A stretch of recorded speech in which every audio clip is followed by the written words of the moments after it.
meet you over there when it's time. Well, good afternoon. I hope you enjoyed this lunch, but it's now time for the main course. I'm Ivo Dalder, the president of the Chicago Council on Global Affairs, and I'm delighted to be introducing Dick Longworth and Ed Luce. As Neve mentioned a little while ago, this is the first day of the inaugural Chicago Forum on Global Cities. This three-day conference that we are jointly hosting with the Financial Times features CEOs and scholars, mayors and maestros who drive the world's global cities today. The forum will focus on the ways in which global cities drive political, social, and economic policies and solve, or at least try to address, the critical world challenges we face. And this afternoon, we want to spend some time defining what a global city actually is, exploring what they are and how they can relate to each other. We at the Council are fortunate to have one of the leading voices on global cities as one of our distinguished fellows, Richard Longworth. It was more than a decade ago that Dick produced Global Chicago, a groundbreaking report that laid the intellectual foundation for what would evolve into the Council's Global Chicago Center. Dick remained ahead of his time. He still is ahead of his time as a voracious student and leading architect of the study of global cities. His 2008 book, Caught in the Middle, was the first serious examination of the state of globalization across the Midwest. Fittingly, over the last year, Dick has authored the Council's first publication, now available on ebook, on global cities, another defining work in exploring the essence and impact of these cities. Before joining the Council, Dick served for 20 years as a foreign correspondent for the Chicago Tribune and for UPI, covering events ranging from the 1968 protests at the Democratic Convention to the fall of the Berlin Wall and the collapse of communism in Europe. Today's lunch serves as something of a retirement party, as Dick will be retiring from the Council this summer. The inaugural Chicago Forum of Global Cities is impossible to imagine without Dick's long and leading influence on these issues. He's given heft and breadth to our work on global cities at the Council. We're truly grateful for his extraordinary contributions to the Council and for helping bring Chicago through his work to the world. Retirement aside, Dick will always have a home, both literally and figuratively, at the Chicago Council. In conversation with Dick this afternoon is a good friend of all of ours, Ed Luce. Ed is the Washington columnist and commentator for the Financial Times.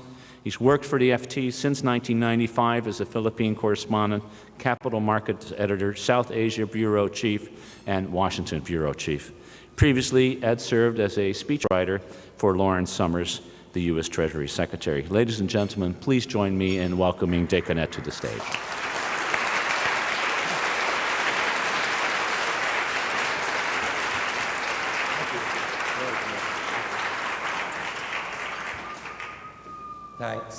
Thanks, Ivo, for that great introduction. I'd just like to say before I launch into global cities, what a privilege, but most of all a pleasure it is to be in conversation with Dick. I first met Dick about almost 2 years ago when I was late to speak at a Chicago Council event from the airport, and I discovered that I'd forgotten to pack a tie. So I was sort of doubly incompetent, and I called in great embarrassment people at the Council. I said, could you give me a tie, please? And they said, no problem. And I turned up at the event, and there was a selection of 15 ties, all of which were supplied by Dick. Unfortunately, I didn't like any of them. We have a different taste in ties. But Dick's... Actually, I like this one. Your taste has improved. In every other respect, Dick's taste is impeccable, and you are a gracious person for not having held that against me. Since then, Dick, as a journalist, has been the ideal go-to. You helped me with a profile of Rahm Emanuel, introducing me to everybody in this city, to people in Iowa, your native state of Iowa, in the heartlands for the midterm elections last October. right down to the right made light diner to eat in Newton, light fare made right in Newton, Iowa, as the best dining experience in the Midwest. So it's a real pleasure to be talking with you. Now I'm going to get into the sort of grander rise of the global city in a minute, but I thought I'd start with your part of the world, this part of the world. You mentioned in this wonderful primer of the global city, you mentioned that in 1960, the top 10 cities in the US included Cleveland, Detroit, Pittsburgh, Chicago, and then a couple of more obvious ones. In 1970, Detroit had a higher GDP than Chicago. What has Chicago done right? Why is Chicago still in that rank? Well, first, Ivo, thank you very much for that very gracious introduction. And I'm delighted to look out here and see so many people that I've worked with over the years and have taught me so much, none more so than Saskia Sassen. I think, Saskia, you're going to hear some of your knowledge and insights coming back at you today, and I'm honored that you're here. One of those insights is that the city builds on its past. Some cities made the transition from the industrial age to the global age fairly easily. London and New York were financial centers, mostly national finance. Making the transition to global financial capitals was fairly easy. Other cities, especially old industrial cities like Chicago or Detroit or Cleveland or the other titans of the industrial era here, had a harder time with it. And I think the thing is that what we did for a living here in Chicago, you look south from here and the sky just be covered with the smoke from the factories. It was a mighty industrial machine and it's gone. Our past has just gone. And once the past went, we built on the past. And we're able to do this. An example, LaSalle Street got started trading pork bellies off of the stockyards. Well, the stockyards aren't there anymore, but LaSalle Street knows trading. It knows how to trade and has used that knowledge to translate this into becoming a global trading center.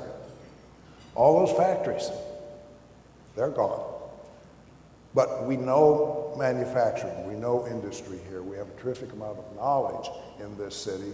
Legal knowledge, financial knowledge, consulting knowledge on manufacturing. You can scatter this global economy anywhere, but you still have to come somewhere for the knowledge, the expertise. And that's what Chicago sells now. We've used our past as a new export industry. We don't export things so much anymore as we export ideas and services.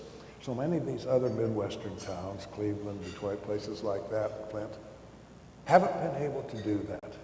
And for various reasons, but they haven't made this transition. They haven't been able to reinvent. And the key to a city is its ability to live through wrenching economic changes, reinvent itself, and come out with a place in the new world.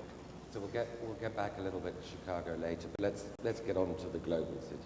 If you look at London in the swinging 60s, or New York in the era of Mad Men, these were cities that had financial sectors. They were very international. But something's changed in your view, which you set out here. Something's turned them from being international cities into global cities. Is it the end of the Cold War? Is it the integration of China into the global economy? Is it the internet? Is it global financial currency markets? What is it that creates this new category of global city? We've always had an international economy. The global thing is different. I was talking this morning with a group of students who have come here from universities all over the world. I think some of them are here today, about this business of globalization, global cities, and pointing out that this is really new. Most of it is about the same age they are, based on two titanic trends. One was the collapse of communism, the opening up of China to the world economy, and the opening up of India to the world economy at the same time, simply taking what had been a rather narrow first world economy backed by resources from the so-called third world and turning it into a global economy. The second thing, technology. All this stuff that makes the global economy work, internet, Netscape, fiber optics, all that. This is new. This is all about 20 years old or so. And we are just beginning to come to terms with this.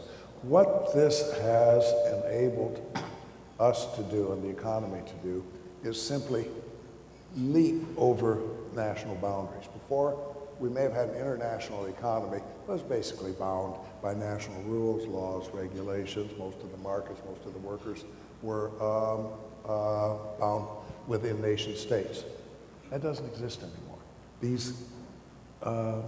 This economy has simply bounded and become global. And in the process, what companies do has become global.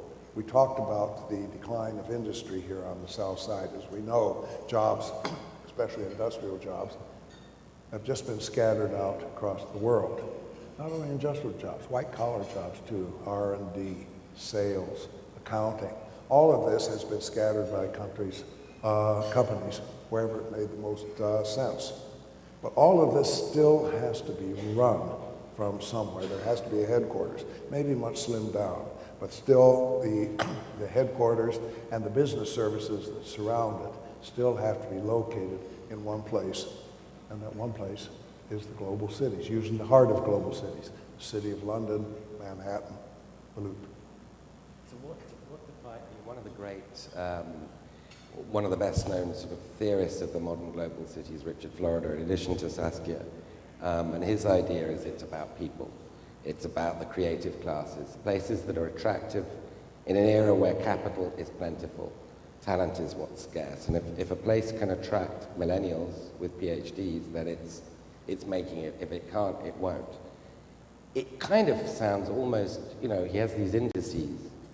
Not quite, I'm parodying a little bit, but how many artisanal cheese shops you've got, and whether it's got microbreweries or craft beer. It almost sounds like his definition of a global city is whether it could be a good backdrop for a sitcom about hipsters. Is that a part of it? I mean, Chicago downtown could certainly have such a sitcom. It's interesting the way cities have become a place for people to meet. When we got started on this, we thought that would be the end of cities. We had instant communications. Why live in a dirty, crowded, smelly old city when you could take your laptop and your phone and go sit on the side of a mountain somewhere where the air was clear, because you could keep it up with everything perfectly well. And as Saskia has pointed out in some of her writings, this didn't happen. Two levels of information. One is the kind of stuff you can get on a mountainside. How your stocks did today, who got fired, who got hired, who merged.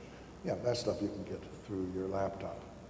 But there's a second level of information on who's going to be fired, who's going to be hired, what new products are coming out. The latest information, the sort of information that people who run the global economy absolutely have to know. Call it gossip, if you will. But the fact is that this is stuff you only get face to face. Anybody flies through airports, goes through O'Hare, airplane travel is miserable. Why would anybody fly if they don't have to? The fact is that business travel is way up because people want to fly, people want to get together, people want to have lunch. And global cities are where they meet to eat. How do we get that sort of thing? Richard Florida, he is sometimes lampooned for being a proponent of bicycle trails and coffee shops, things like that. He's more nuanced than that, but there is something to that, but not an awful lot. Cities have to be attractive. First off, they have to be where other creative people are, where smart people are. You want to interact with the people who really count. You have to have attractions. You have to have safe streets. You should have good schools. People don't want to go somewhere where they're going to sacrifice their kids. You have to have a good airport with lots of connections around the world. You have to have the cultural attractions. Not only the opera or the CSO or the art museum, but rock clubs and sporting events and Lollapalooza and all that sort of thing. Global citizens need to be places where the global economy is happening, but they also want to have fun. And I think that's where this idea of relaxation of pleasant life comes in. So let's just stick with that thought and with Chicago for a second. You have, as you mentioned, you've got the Lyric Opera, you've got the Arts Institute, you've got global world-class cultural assets in Chicago, and there are a few cities to compare. A few miles away, you've got Detroit times 2 in the South Side. All the places where hogs were slaughtered and steel was made, etc., have closed down. You also have a city that's been downgraded by one credit rating agency to junk status, to junk bond status. Can these things coexist? Can Chicago, is there a question mark about Chicago's ability to thrive as a global city? Or should we be having the Baltimore conversation, the Detroit conversation at the same time? No, we are not, two answers to that. We are not Baltimore, we're not Detroit. They are not, look, they don't have our assets. Chicago, having made this transition to being a global city, simply has the terrific assets. It has the universities, has the vibrant airport, it has all these business services, it has this loop, it has the money, that sort of thing. But Chicago's problem is not that it's broke, but that it simply has mishandled its money very badly. Is there a consequence? On the one hand, yes, and on the other hand, no. Chicago's going to become a more expensive place to live as we dig ourselves out of this hole. The kind of corporations, global actors, global citizens that we want, the kind of people who need to be here are going to come anyhow, and they can pretty much afford to pay anything.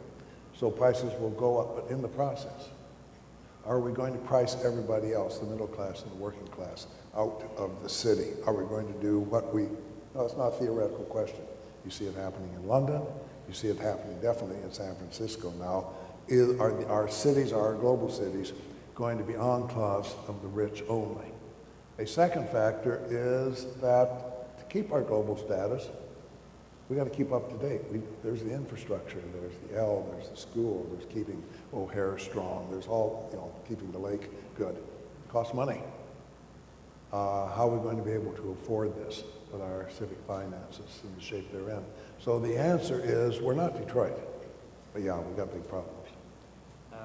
You memorably, you take Thomas Friedman's The World is Flat and very memorably say, no, the world isn't flat.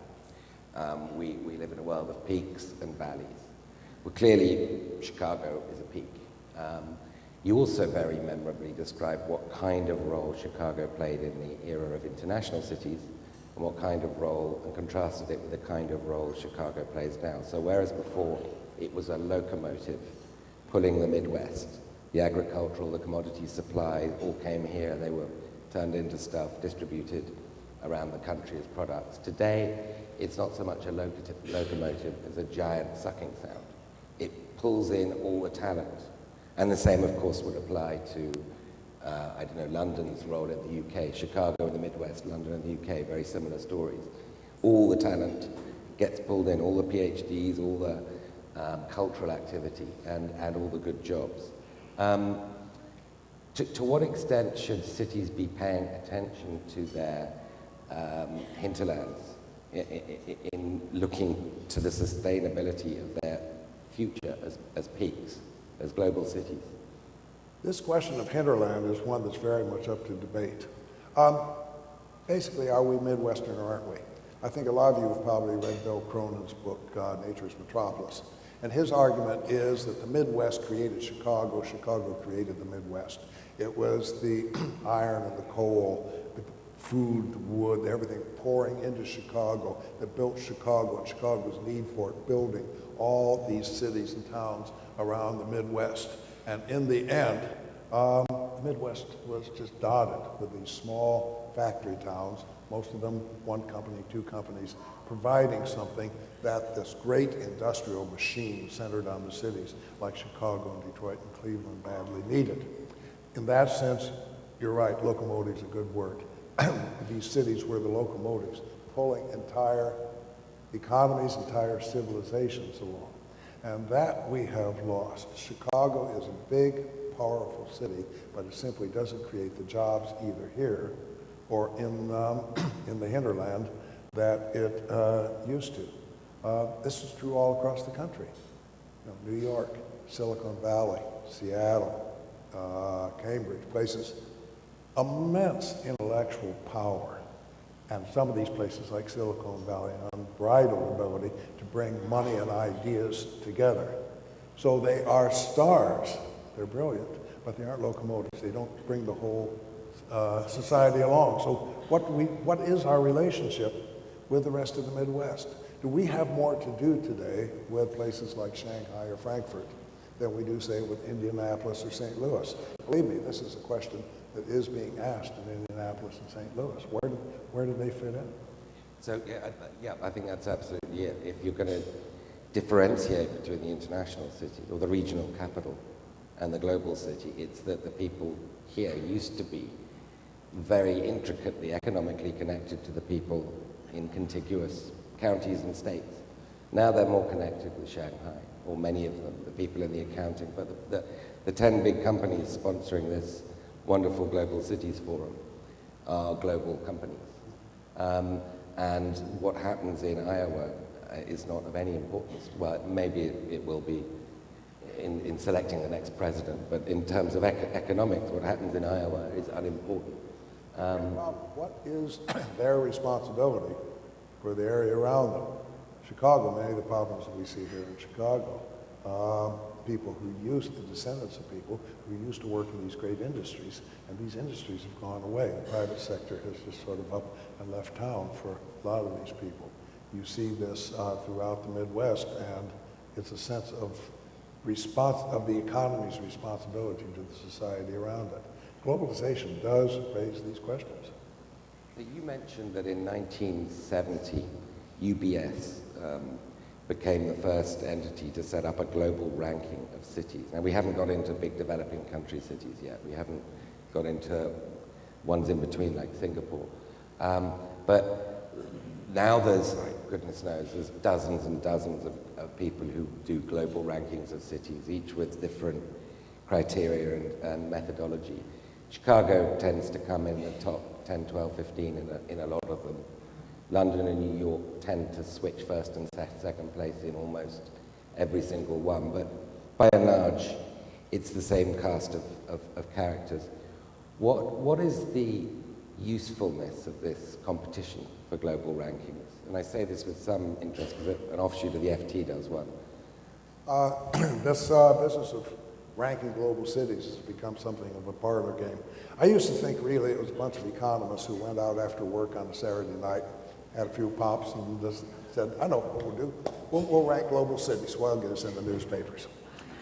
It's a little bit more scientific than that, but there is, we just sponsored a paper at the council called Beyond the Scoreboard, which points out that it really depends what you measure, that there's a lot in these rankings you can learn. But if you find out that last year you were 6th globally, and this year you're 7th, oh my God, the city's going to commit suicide. Or if you were 7th last year and now you're 6th, bring out the parade. This is the wrong way to look at it. This sort of crude ranking doesn't make any difference. Figure out what they're measuring. Are they measuring financial clout? Are they measuring, in which case a city like New York or London has an immediate advantage? Are they measuring human capital? That is the power of the universities and the ideas coming out, in which case Chicago always ranks very well. Are you measuring political power? Well, that, Washington and Brussels and places, national capitals, tend to do better there. What are you measuring? Look behind the scoreboard, look into the details, because these rankings can really tell you a lot. It really depends what's being measured.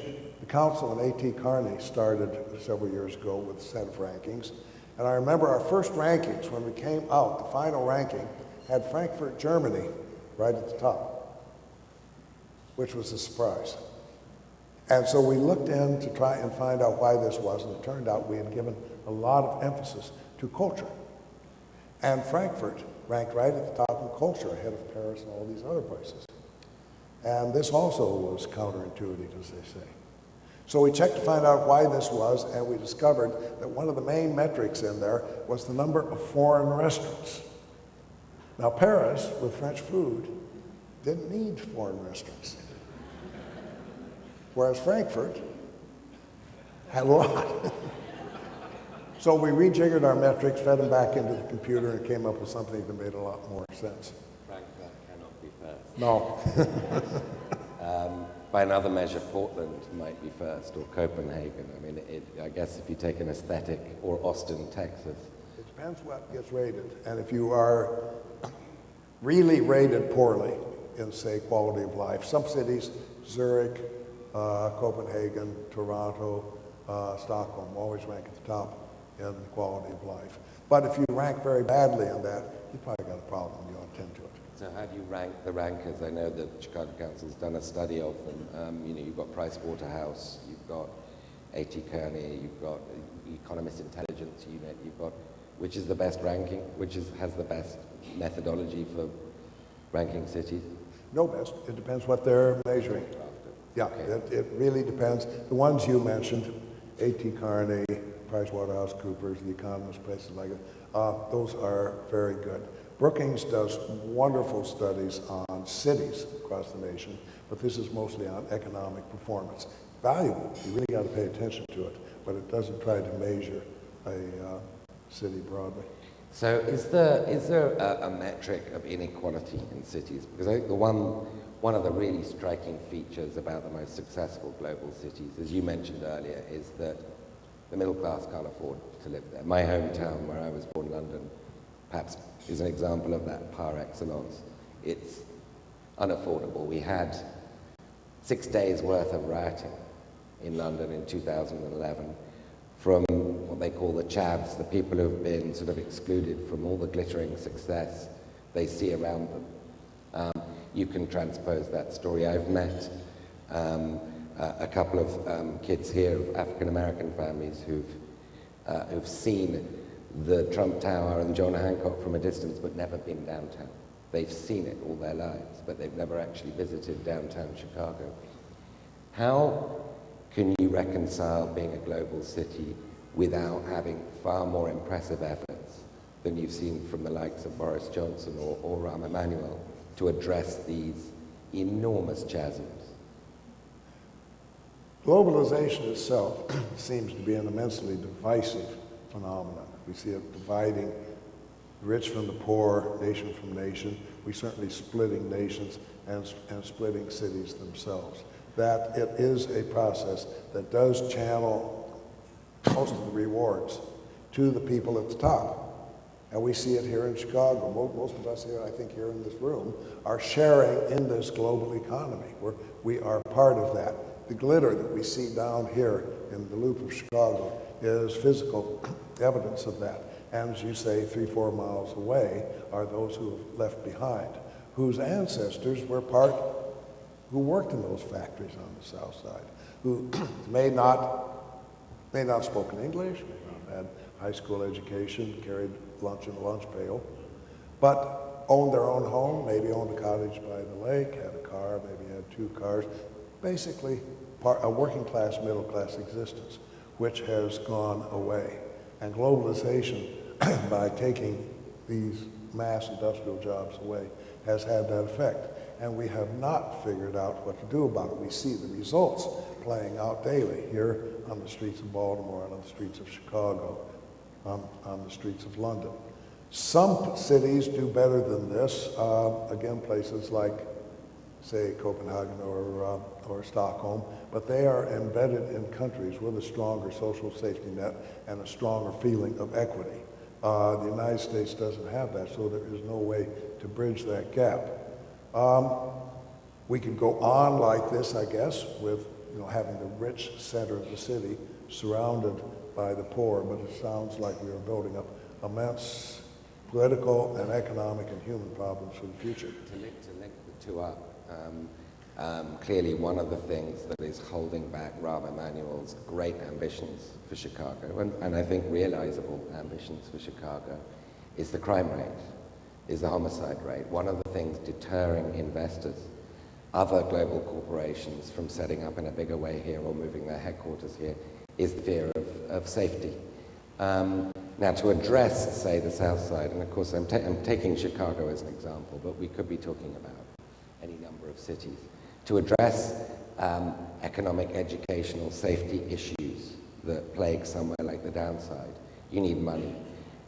To get money, because cities aren't countries, they don't have their own currencies, you need to raise taxes, property taxes, business taxes, precisely the kind of measure that deters foreign investors or domestic companies from setting up their headquarters here. How are you going to break through this?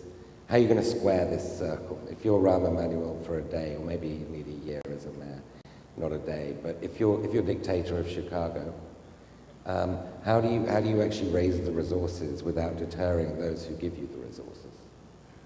I think if we look just around Emmanuel and the city government to do this, he can't do it all by himself. A lot of the work we've been doing here on this business of global cities has revolved around the idea of 4 pillars. The strength of the city, the civic pillar, not only the government, but the think tanks and the foundations. Education, both K-12 and higher education. Culture, and also especially commerce, the business community. And you can't run a city without the active cooperation and working together of all 4. And I don't think you can solve this problem. We have tried to set up enterprise zones and industrial zones in inner city neighborhoods. Business won't come.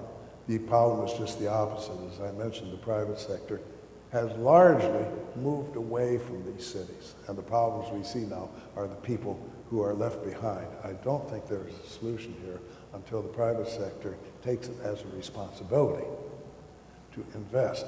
Not philanthropy, I'm not talking about philanthropy. I'm talking about investment in places that will create jobs, because it is the lack of jobs, it is the lack of any hope of some level of economic decency that is driving this disaffection that we see on the streets. The kinds of investment you're seeing from the private sector, I mean, let's take the Obama Library, that's philanthropic. Or Magic Johnson set up a couple of things in Southside. You're talking about real employers. Locomotives that we were talking about. The locomotives. So let's switch to the other, well, halfway around the world, to a city that kind of invented itself and has become in next to no time the largest international airport in the world, Dubai. Dubai, a generation ago, had no building taller than 2 stories. Now it has the Burj Khalifa. It's the tallest building in the world. It's the kind of anonymous cosmopolitan setting where, you know, we can talk to the Taliban, or where the Indians can talk to the ISI from Pakistan. You can do all sorts of things under the cloak of Dubai. Perhaps most importantly, given that it's in the Gulf, it is a monument to modernism in the heart of Wahhabi territory. It's actually a positive vision of the modern world. How do you just become Dubai out of nothing? It's an amazing achievement. I think it's an exception. There are going to be other new cities that are being built, Dubai, Korea, places like that. It's still an exception. Most global cities, most of the ones that are in these rankings, were either industrial cities, major cities in the old industrial era, or were third world cities like Mumbai that now are rising to a new prominence. It'll be interesting to see how Dubai functions. I think we have to remember that we are going through now, in these early days of globalization, 20 or 30 years old, we're building a new society, a new civilization here. And we're going to have to do pretty much the same thing all over again that we did in the industrial age. And Dubai just may be the modern version of Chicago. 200 years ago, we came here and built a brand new city for an economic reason, as a trading post and then as a manufacturing and shipping center here. Chicago was the Dubai of its era. Dubai would seem to me to be an example of what the economist Paul Romer talks about, a startup city.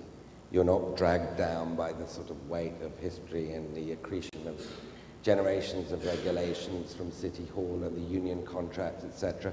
You just start from scratch and you just make stuff up.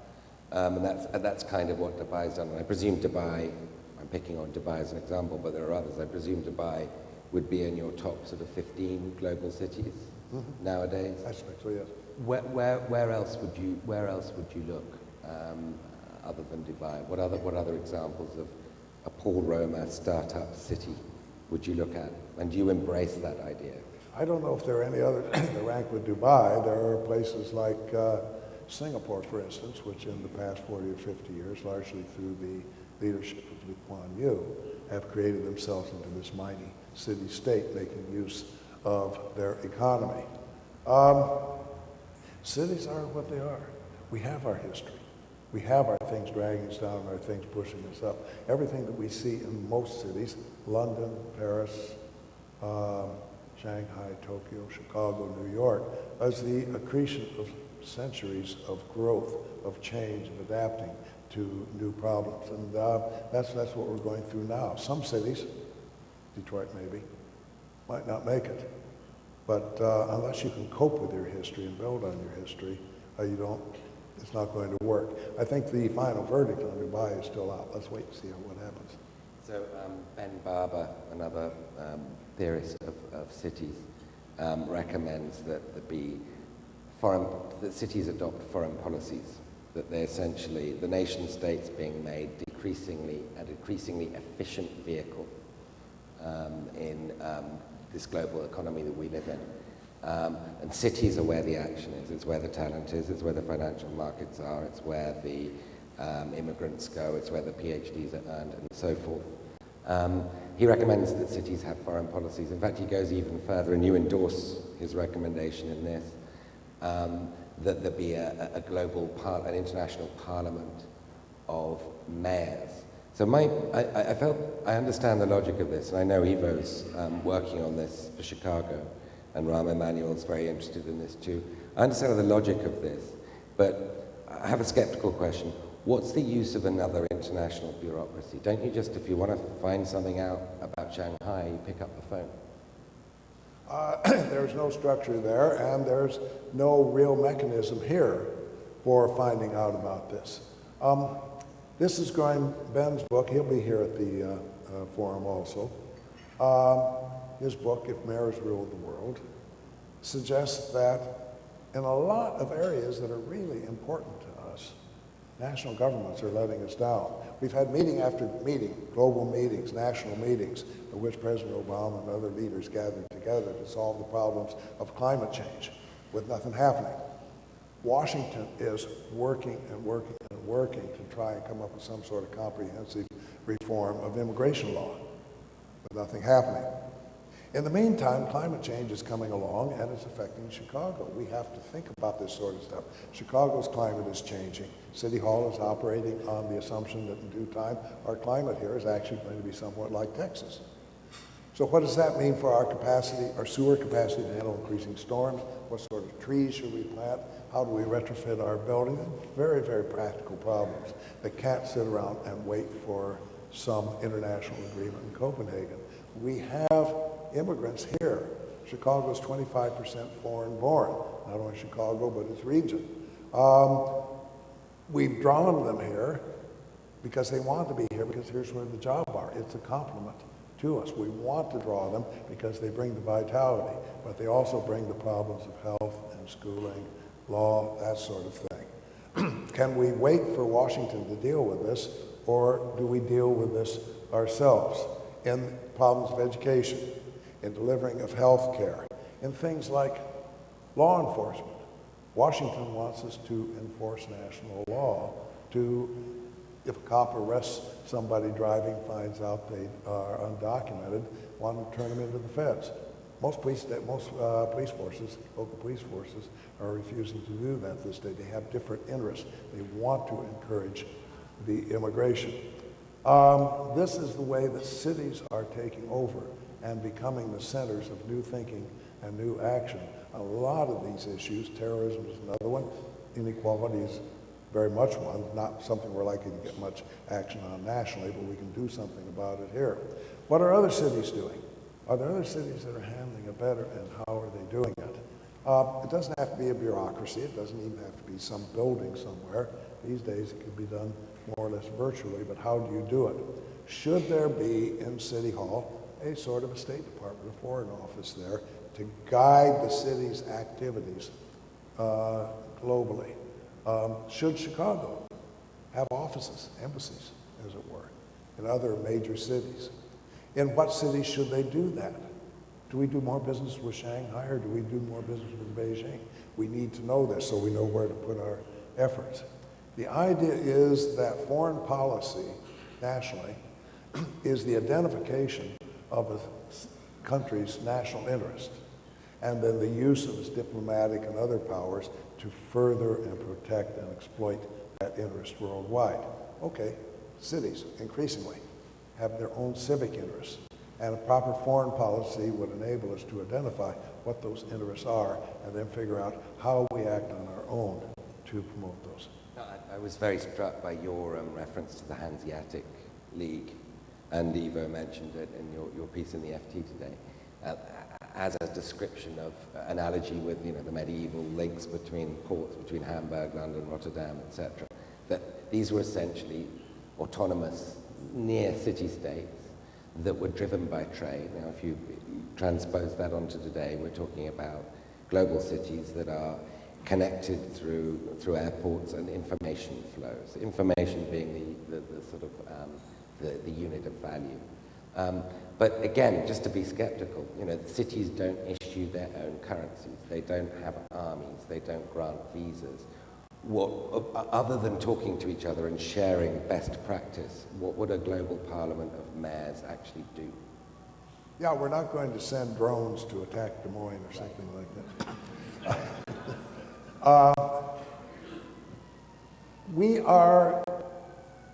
We're in an odd position, sort of halfway between the independent old city-states of the Hanseatic League and the old Chicago and the other cities that were firmly embedded in their nation-states. We have global interests, we have global contacts, we're able to operate globally, but we still are a part of the nation and held back. No, we're not going to be able to issue our own visas. We can certainly lobby for changes in visa law that would enable us to attract the kind of people that we want to attract. Yeah. So we've got about 15 minutes for questions. I don't know whether, do we have a mic system? We do have a mic system set up. I must insist at some point, Saskia, that you ask a question because you are here. But forgive me for putting you on the spot, but you don't have to be the first question. You won't be the first. So all I'd ask is that you make it a question, not a statement, and you say who you are, and just raise your hand if you'd like to ask a question. No questions? Okay, Saskia has a question. Sorry, Saskia. And Mike is coming.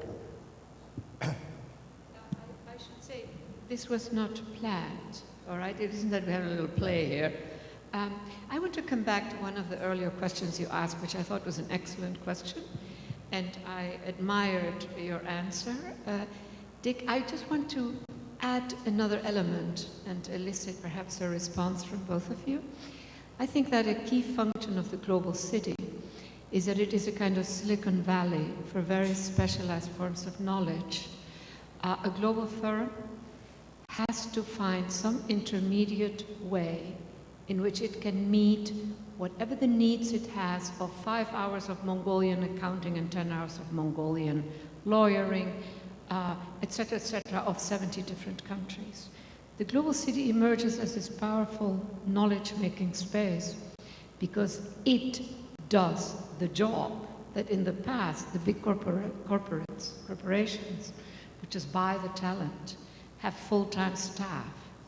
With the global world, you have so many countries where you're operating, so that knowledge function, and I like the image that the global city enables a mix of people, of firms, of scientists, etc., to produce a kind of knowledge capital that I think of as an urban knowledge capital that is more than the sum, and this I think is the critical element, of all the specialists who meet in that city, whether they live there or not, because there is a multiplier factor, there's literally a scale up.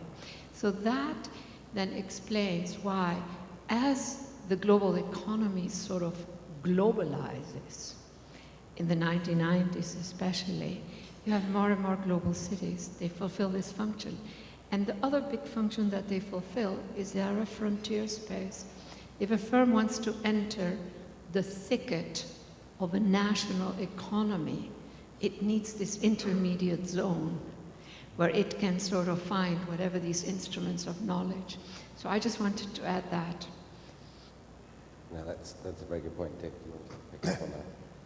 Well, I think in the same way that the global economy has raced national boundaries and enabled the economy to act globally, it also, I think this is what you're getting at, it has erased the old idea of a self-contained corporation. It used to be when a company operated nationally, it usually had, if it was big enough, it had all the smarts it needed, legally, financially, accounting, on its staff to handle this.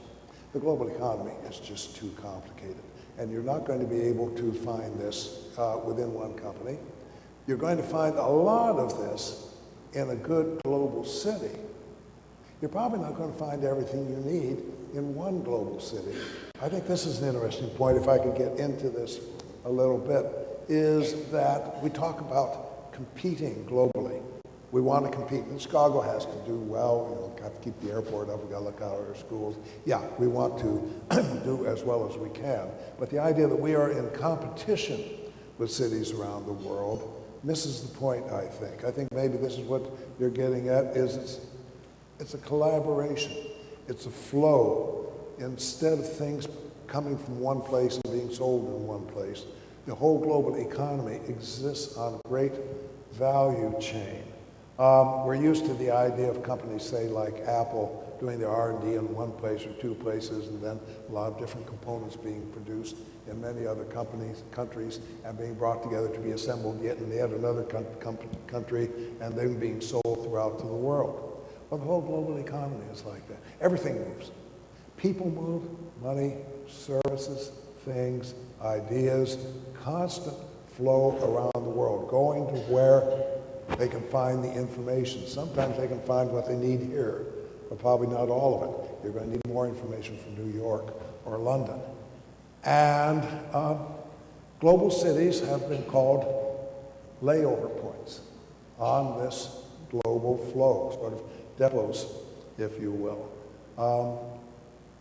Almost every place in the world is connected with this global economy, so every city is a global city. But the real global cities are the hubs. It's where this flow flows more often, stops longer, more value is added, and then moves on somewhere else. But it is the idea of place that we used to have, either within a country or within a corporation. I've gone past. Can I just say something that slightly differs from that?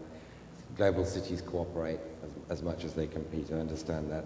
Get back to the hinterlands. In the United States, for the first time ever, majority of people living in poverty live in the suburbs, not in the downtowns. They're being priced out of cities, the successful cities. Where they're still living in the cities are failing. I mean, the majority of the poor in Cleveland live in Cleveland. Chicago's lost 500,000 people in the last 15 years. They've either been priced out or they've moved to places, I don't know, like Hinsdale, that can give them...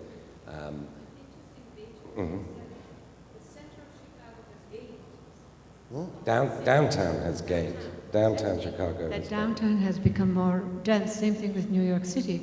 In some ways with London also, more high-rise apartment buildings, etc.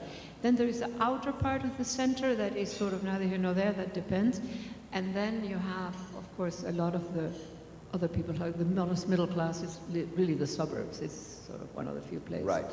But so my question was, shouldn't cities, for their own future, be paying more attention to their hinterlands? And, Yes. Chicago has space. Yes. So Chicago can afford for the middle class to live here. There's all these tracts of land that are disused. It's not a Manhattan situation. It's not a Hong Kong situation. You can build and you can inhabit without prices going through the roof. You don't have to build upwards. I say, one. So that's just a slightly different point to yours about global cities. In other words, rankings, should we sort of forget the rankings and look at the ranking between Chicago and Newton, Iowa, as the one that really matters, Yes. the links between those. Okay, so next question. Kim. So I'm just curious as your thoughts on when you talked about a city needing civic, education, culture, commerce. Detroit had all those. Detroit had all that at one point in time. And what went wrong in Detroit, and what can Chicago learn from their failure to remain competitive and global? What went wrong in Detroit is that its economy picked up and left town. And the economy pays for everything else, to the point that they were actually thinking of auctioning off the art museum there in Detroit to pay the city's debts.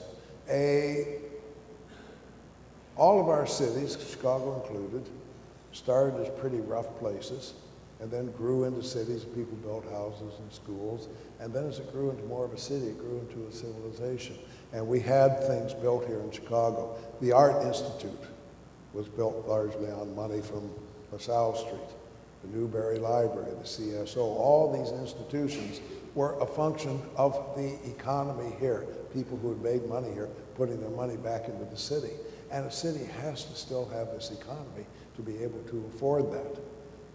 Places like Cleveland and Detroit are struggling, still have good orchestras, good museums. It's much harder work because they don't have the economy to afford it anymore. And this is something we have to have because it's our soul, and we afford a soul.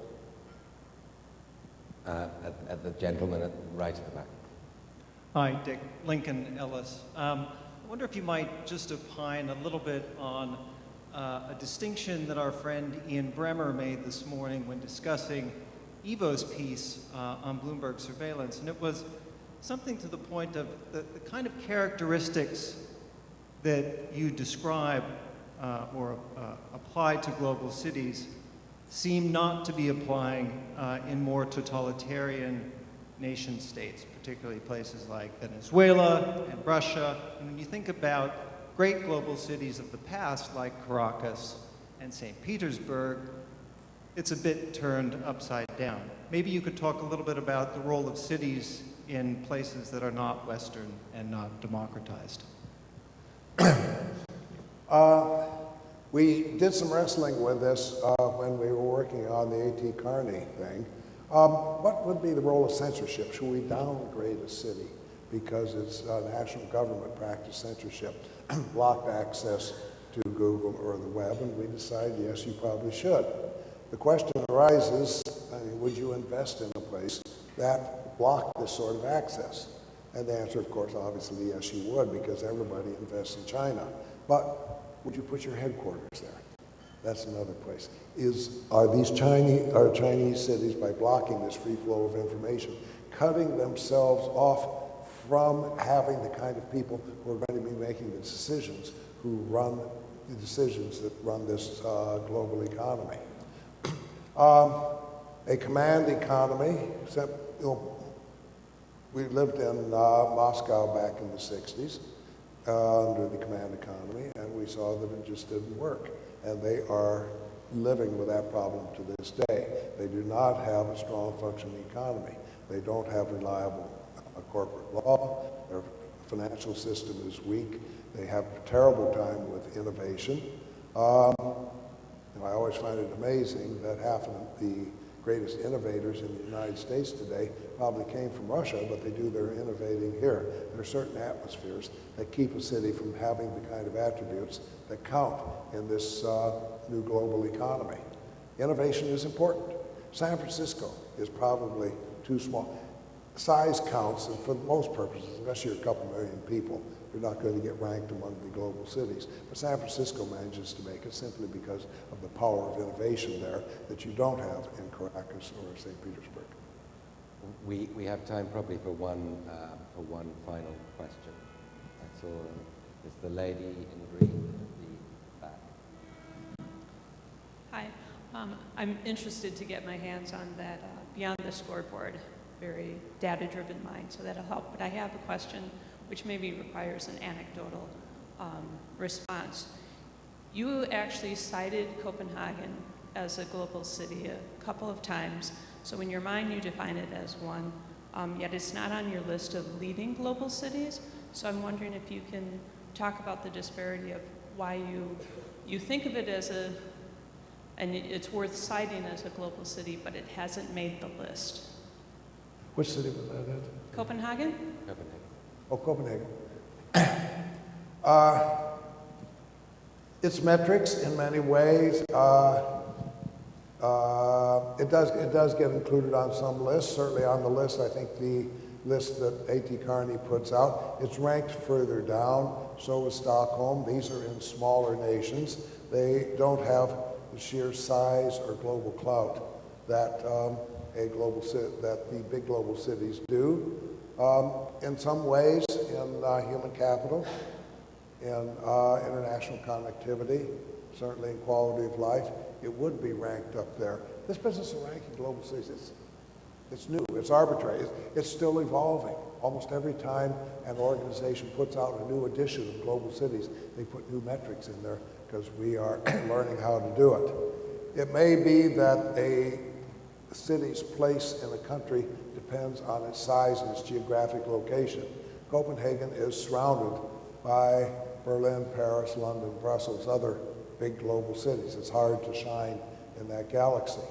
Also, it's like some cities here in the United States that are substantial cities. Indianapolis, Columbus, Atlanta, Seattle, Denver, Richmond.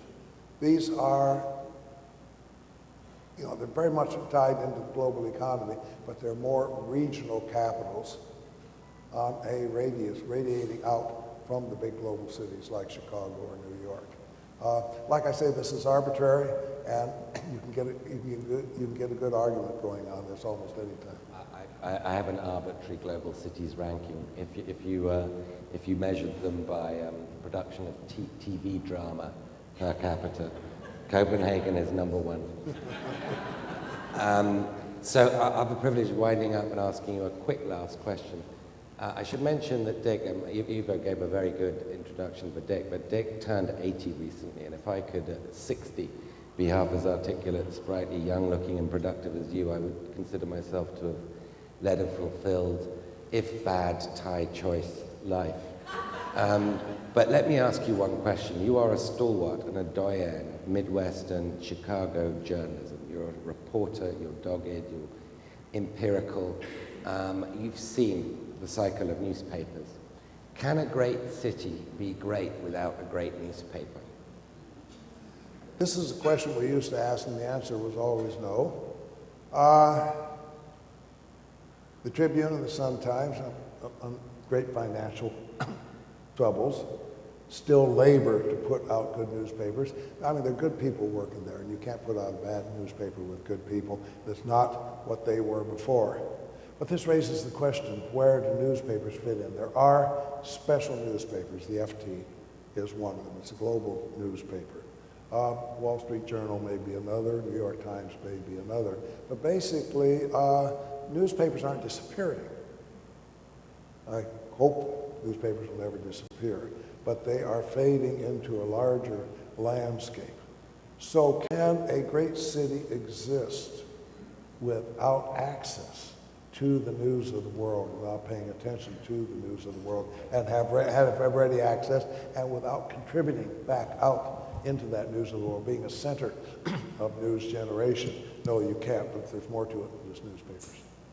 Dick, great pleasure to do that. Thank you so much.